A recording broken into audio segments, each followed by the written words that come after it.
Oke, jujur aja nih. Kalau dengar kata analisis regresi, mungkin yang terbayang di kepala Anda langsung ujian statistik yang bikin pusing, lengkap sama papan tulis yang penuh rumus ribet. Nah, hari ini kita bakal ubah total pola pikir itu. Di sesi bedah kasus kali ini, kita nggak lagi ngomongin tes matematika, tapi kita bakal pakai alat yang luar biasa keren untuk memecahkan misteri di dunia nyata. Anggap aja mulai detik ini kita adalah detektif data, di mana di balik setiap deretan angka selalu ada cerita seru yang nunggu buat dibongkar. Coba deh kita langsung terjun ke satu kasus nyata. Pernah kepikiran nggak apa sih yang sebenarnya bikin utang konsumen itu bengkak? Apakah karena orang punya gaji gede, jadi mereka ngerasa mampu dan akhirnya ngutang lebih banyak? Atau justru karena lagi banyak pengangguran yang bikin orang terpaksa ngutang buat bertahan hidup? Nah, ini dia misteri yang lagi diselidiki sama seorang ekonom, Madeline Davis. Dia nyadar kalau jumlah pembayaran utang konsumen itu beda-beda banget, dan dia pengen tahu pasti, sebenarnya faktor mana sih yang jadi dalang utamanya? Coba perhatikan deretan angka ini sebentar. Ini adalah data-data dari berbagai kota kayak Washington DC, Seattle, sampai Pittsburgh. Kelihatan ya, nominal utangnya beda, pendapatannya beda, angka penganggurannya juga beda-beda di setiap kota. Tapi, masalahnya kalau kita cuma melototin angka mentah kayak gini doang, kita nggak bakal bisa narik kesimpulan apa-apa. Buat mecahin kasus ini dengan akurat, insting aja nggak cukup teman-teman. Kita butuh sebuah metode investigasi yang beneran solid.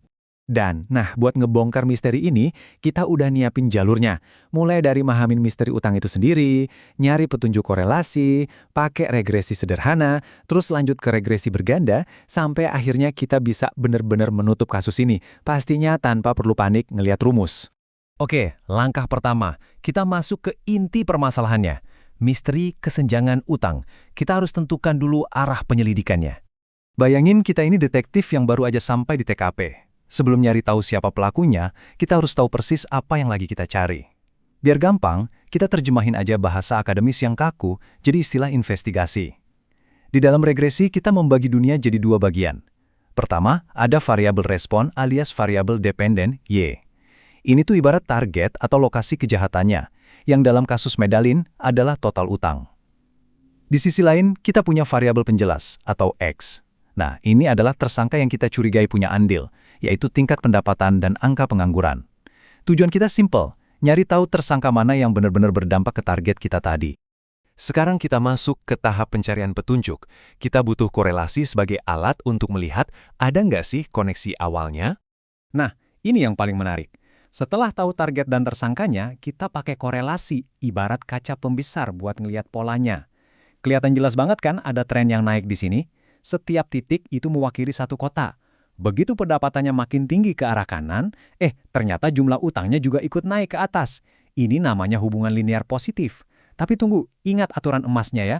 Korelasi itu cuma nunjukin seberapa kuat mereka barengan, tapi bukan berarti korelasi itu sebab akibat. Mereka emang sering jalan bareng, tapi kita belum membuktikan kalau pendapatan yang menyebabkan utang itu naik. Buat buktiin itu, kita harus naik level. Lanjut ke langkah berikutnya, kita bangun kasusnya dengan satu variabel, pakai regresi sederhana. Cuma fokus ke satu tersangka utama dulu. Di sini kita nggak cuma ngelihat tren lagi, tapi kita udah berani narik sebuah garis penentu. Kita ubah rumus yang ribet jadi visual yang gampang dipahami. Garis lurus yang membelah titik-titik data itu adalah garis prediksi terbaik kita. Y itu target kita, terus garis lurusnya adalah tebakan sistematis kita. Dan coba perhatiin jarak vertikal kecil antara titik aslinya sama garis itu. Celah-celah itu namanya residual. Maksudnya apa? Ya sederhananya itu error acak aja. Alias salah hal di dunia nyata yang meleset dan nggak bisa dijelasin sama garis prediksi kita. Sebagai detektif, tugas kita tuh bikin residual ini sekecil mungkin. Terus apa arti semua ini di dunia nyata? Mari kita terjemahkan ke bentuk dolar dan sen. Dari hasil perhitungan ini, kita dapat angka koefisien yang spesifik banget buat pendapatan. Artinya gini. Untuk setiap kenaikan pendapatan sebesar $1.000, kita bisa memprediksi dengan yakin kalau pembayaran utang konsumen bakal ikutan naik sebesar $10.44. Wow, ini bukan tebak-tebakan lagi loh. Ini pola matematis yang udah resmi kita buktikan buat si tersangka pertama. Tapi tunggu dulu, apa yang terjadi kalau kita bikin skenarionya lebih kompleks? Kita masuk ke regresi berganda dan bawa tersangka kedua ke ruang interogasi.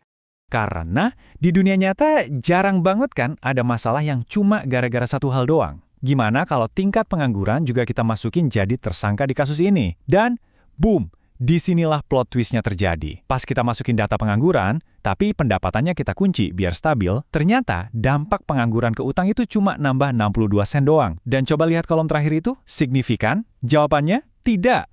Secara statistik, dampak 62 sen ini tuh beneran cuma noise atau kebetulan aja. Nggak ada signifikansinya sama sekali. Jadi, bisa dibilang tersangka kedua kita terbukti nggak bersalah. Sampai sini, rasanya udah waktunya kita mengevaluasi semua bukti yang ada. Kita akan menilai kecocokan model kita dan bersiap buat menutup kasus.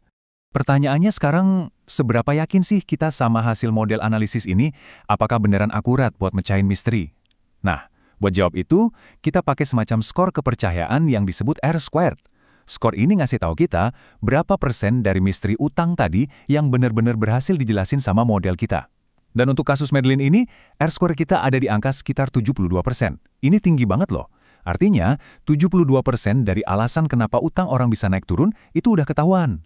Sisanya yang 28%, itu gara-gara faktor lain yang belum kita cek. Lebih jauh lagi, metode ANOVA ini dengan luar biasa membedah presentasi tadi secara rinci. Jadi keseluruhan misteri utang ini dipisah jadi dua bagian pasti.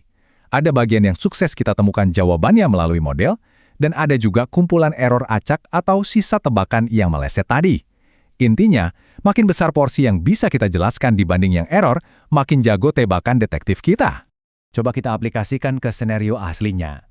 Dengan semua perhitungan detektif data tadi, Madeline sekarang punya semacam kekuatan super buat memprediksi angka pasti. Kalau dia ngelihat ada satu rumah tangga dengan rata-rata pendapatan $80.000, dia bisa dengan pedenya bilang kalau pembayaran utang mereka itu ada di angka tepat $1.045 dan 59 sen. Keren kan? Dari data mentah yang berantakan, regresi berhasil ngasih kita sebuah kepastian. Jadi secara resmi kasus ini kita tutup. Kita udah bongkar misteri utangnya, dan kita tahu pasti kalau pendapatanlah dalang utamanya, sementara pengangguran cuma gangguan acak doang. Tapi ingat soal sisa 28% yang nggak bisa dijelaskan tadi. Nah, itu ninggalin satu pertanyaan yang bikin penasaran. Faktor acak misterius atau kekuatan stokastik, apalagi ya yang mungkin lagi ngumpet di dalam data Anda sendiri. Tiap kali Anda nyoba bedah masalah di dunia nyata, bakal selalu ada variabel kejutan yang nunggu buat diungkap. Gimana? Udah siap buat jadi detektif dan bongkar misteri data Anda sendiri?